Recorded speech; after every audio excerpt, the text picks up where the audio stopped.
Once in a prosperous kingdom, the king had to choose his new prime minister. Before him stood 3 wise ministers, one most experienced in politics, one loved by the people for his kindness, and one known for his sharp strategies. The king was puzzled, so he called a wise sage for help.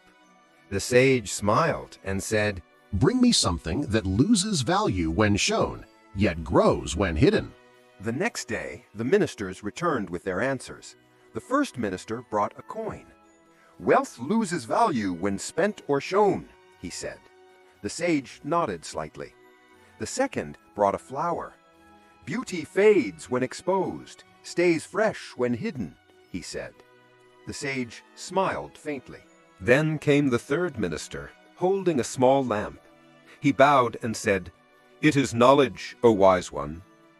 The sage raised an eyebrow. The minister gently lifted the glass cover of the lamp. The flame trembled, almost fading. Then he placed the cover back, and the light grew steady and bright again. He said softly, "When knowledge is shown to the proud, it trembles and fades. But when kept in humility, protected, it burns brighter." The court was silent.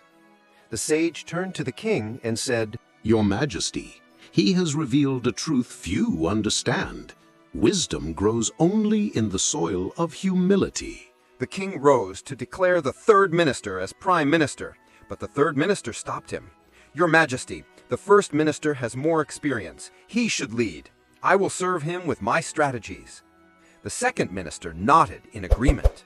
The king smiled and said, "The throne of power belongs to the wise, but the heart belongs to the humble."